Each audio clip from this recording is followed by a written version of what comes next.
dan gelisah, menunggu di sini.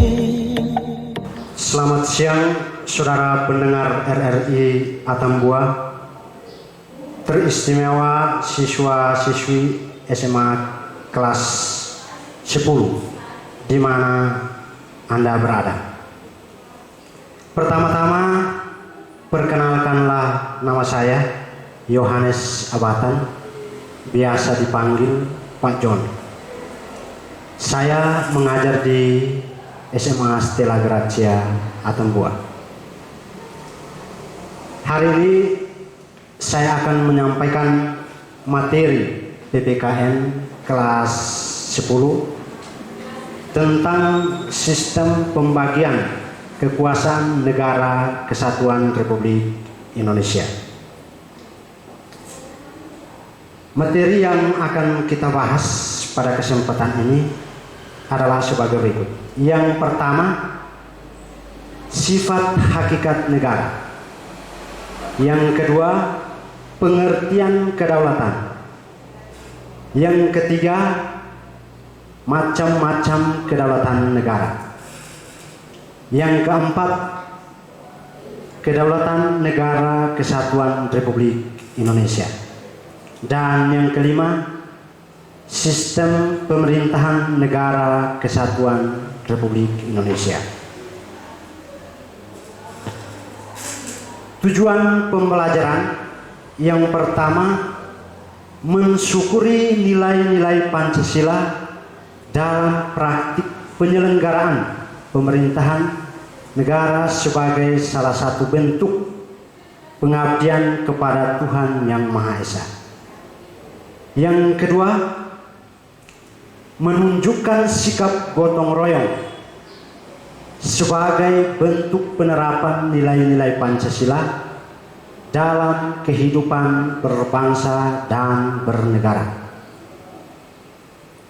Yang ketiga, menganalisis nilai-nilai Pancasila dalam kerangka praktik penyelenggaraan pemerintahan negara.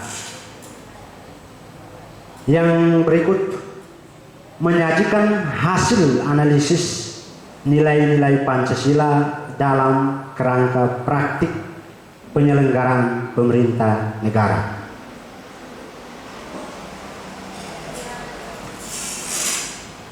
Kita mulai dari yang pertama, yaitu sifat hakikat negara. Menurut Prof. Miriam Budiarjo, negara memiliki sifat khusus yang merupakan manifestasi dari kedaulatan yang dimiliki negara. Kedaulatan itu hanya terdapat pada negara dan tidak terdapat pada organisasi lain. Jadi sifat hakikat negara adalah keadaan yang dimiliki oleh negara. Sifat hakikat negara mencakup sifat memaksa, sifat monopoli, dan sifat mencakup semua.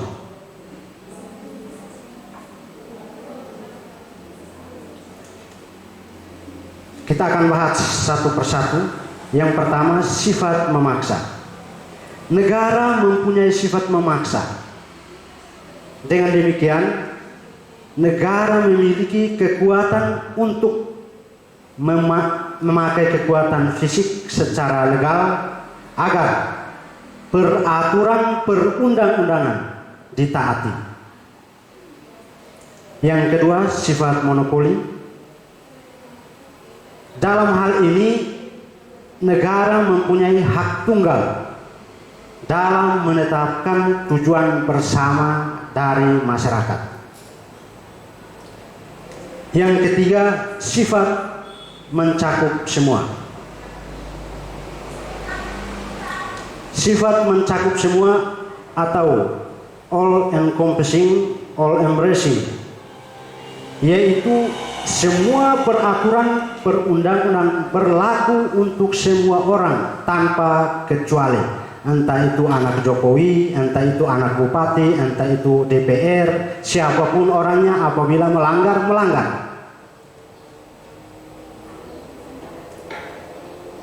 Yang kedua, kedaulatan.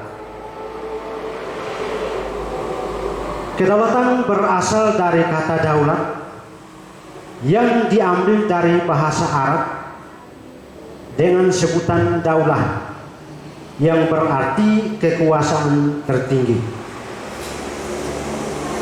Jadi kedaulatan adalah kekuasaan tertinggi untuk menentukan hukum dalam suatu negara.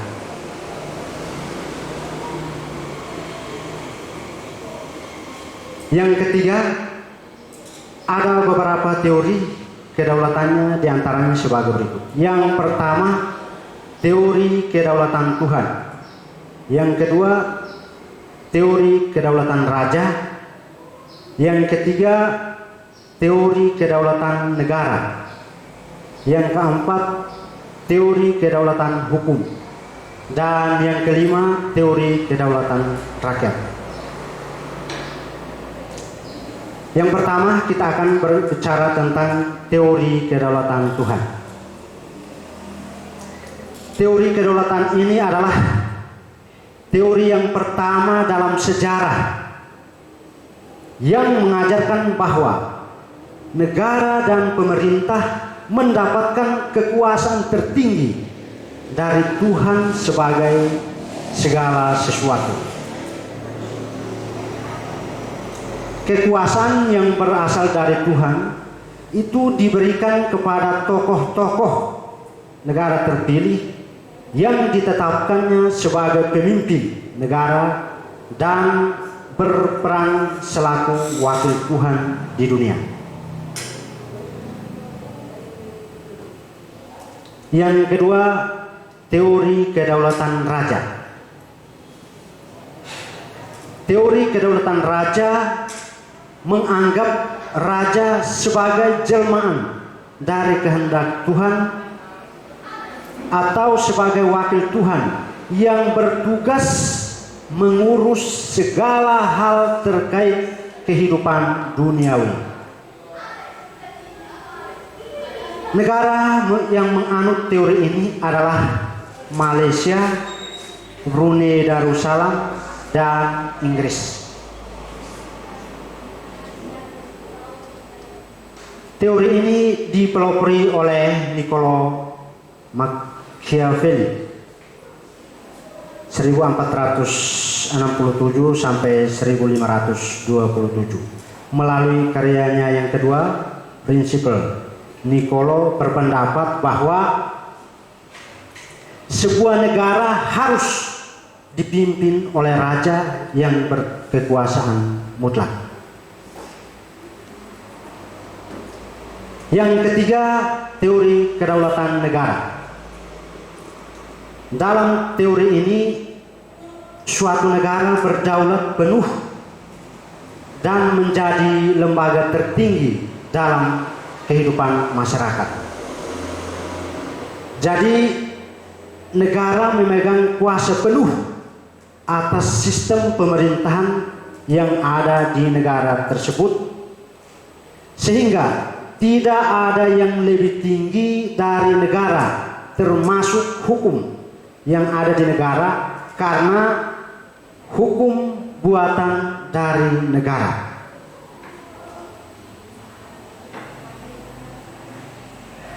Yang keempat, teori kedaulatan hukum. Teori kedaulatan ini menjelaskan bahwa kekuasaan tertinggi patuh dan tunduk pada hukum. Hukum memiliki derajat tertinggi dalam kekuasaan dan dipandang sebagai sumber dari segala kekuasaan dalam negara. Hukum bertindak sebagai panglima dalam kehidupan bernegara, sehingga hukum harus ditegakkan serta penyelenggaraan negara harus dibatasi oleh hukum yang berlaku. Semua warga negara dan pemerintah wajib menjunjung tinggi hukum, seperti menghormati hukum dan mematuhi hukum yang berlaku. Pelanggaran terhadap hukum akan diberikan sanksi sesuai peraturan yang ada.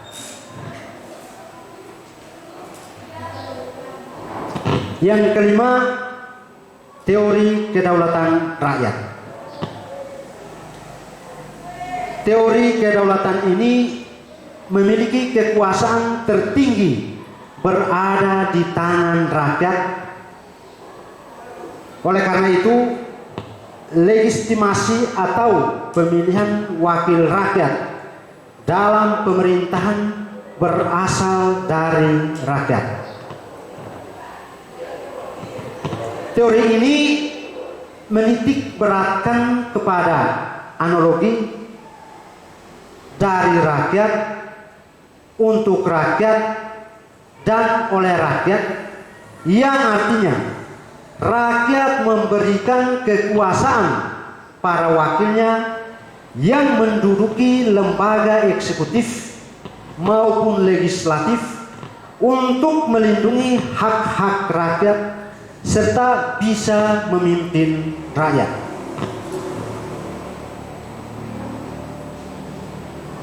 Yang keempat, syarat berdirinya sebuah negara secara konstitusional adalah adanya wilayah, rakyat, pemerintah yang berdaulat, dan pengakuan dari negara lain.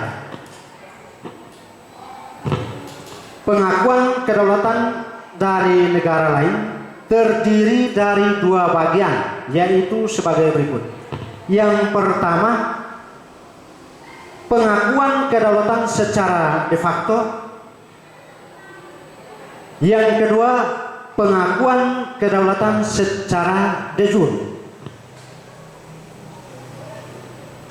Yang pertama, pengakuan kedaulatan secara de facto adalah pengakuan atas fakta adanya suatu negara telah terbentuk berdasarkan adanya rakyat, wilayah, dan pemerintahan yang berdaulat. Kita ambil contoh, Belanda tidak mengakui Indonesia merdeka pada tanggal 17 Agustus 1945. Seharusnya Indonesia diserahkan kepada Belanda karena kemerdekaan Indonesia bertentangan dengan hukum internasional menurut Belanda. Namun dalam usaha ini Belanda mengadakan perundingan dengan pihak Indonesia.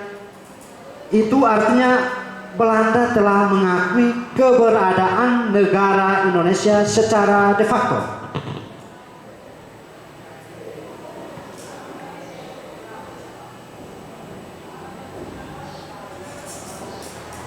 Yang berikut, pengakuan de facto ada dua macam. Yang pertama, de facto bersifat tetap adalah pengakuan dari negara lain terhadap suatu negara yang hanya menimbulkan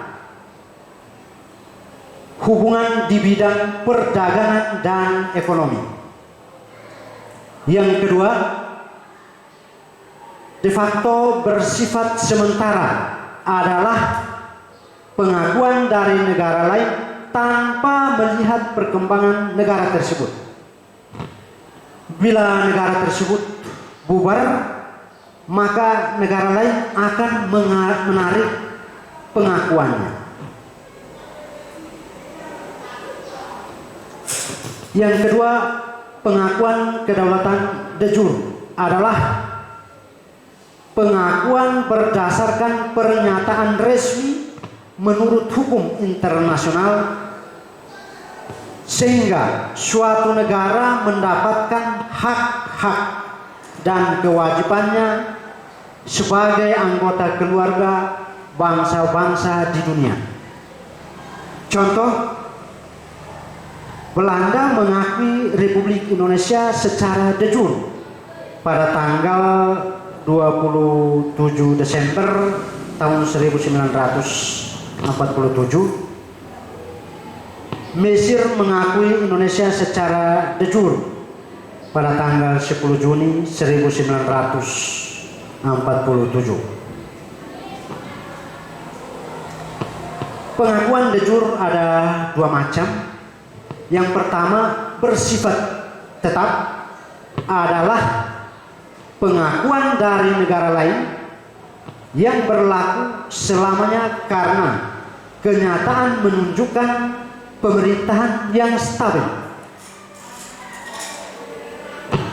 Yang kedua, de jure bersifat penuh adalah terjadinya hubungan antar negara yang mengakui dan diakui dalam hubungan dagang, ekonomi, dan diplomatik. Negara yang mengakui berhak membuka konsulat kedutaan di negara yang diakui.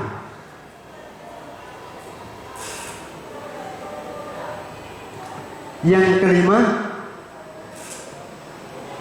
sistem pemerintahan Negara Kesatuan Republik Indonesia. Negara Indonesia berdasarkan pada Undang-Undang Dasar yang dimilikinya menganut sistem pemerintahan presidensial. Pada sistem ini, kekuasaan eksekutif dipilih melalui pemilihan umum dan terpisah dari kekuasaan legislatif. Indonesia menganut sistem pembagian kekuasaan atau distribution of power. Menurut Undang-Undang Dasar Negara Republik Indonesia tahun 1945,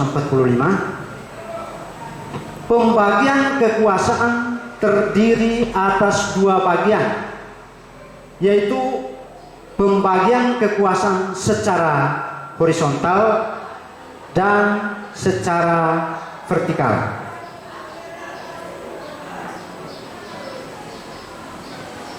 Dalam penjelasan Undang-Undang Negara Republik Indonesia tahun 1945 sebelum amandemen tertulis bahwa sistem pemerintahan Negara Kesatuan Republik Indonesia meliputi hal-hal pokok sebagai berikut. Yang pertama, Indonesia adalah negara yang berdasarkan atas hukum. Yang kedua, sistem konstitusional. Yang ketiga, kekuasaan negara yang tertinggi di tangan Majelis Permusyawaratan Rakyat atau MPR. Yang keempat, presiden adalah penyelenggaraan pemerintah negara yang tertinggi di bawah Majelis Permusyawaratan Rakyat. Yang kelima, presiden tidak bertanggung jawab kepada Dewan Perwakilan Rakyat atau DPR. Yang keenam, menteri negara ialah pembantu presiden. Menteri negara tidak bertanggung jawab kepada Dewan Perwakilan Rakyat atau DPR. Yang ketujuh, kekuasaan kepala negara tidak terbatas.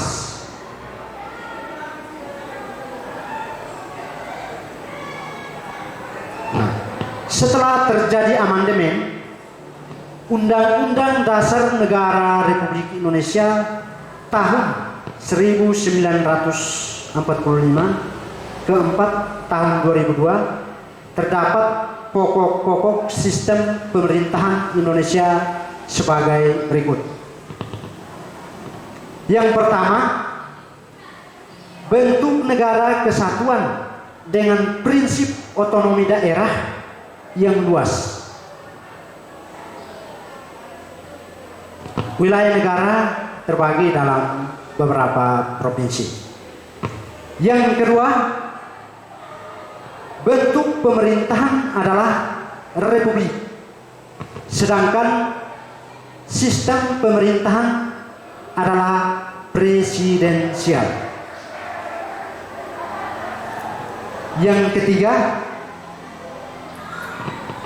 presiden adalah kepala negara sekaligus kepala pemerintahan. Presiden dan wakil presiden dipilih secara langsung oleh rakyat dalam satu paket.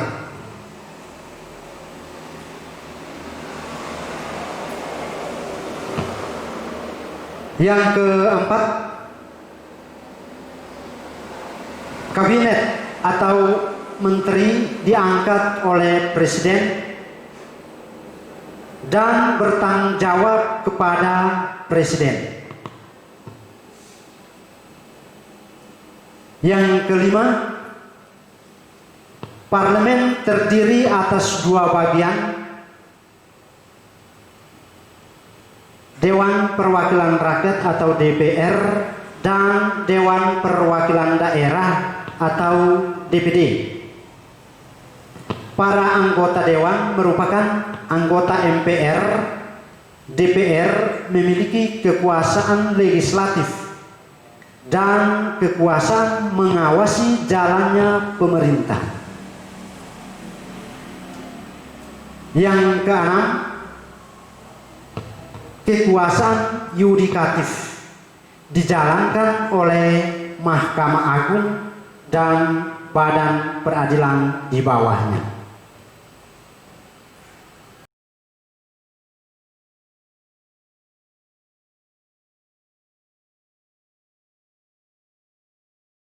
Sebelum saya mengakhiri materi ini, ada satu pesan untuk adik-adik sekalian.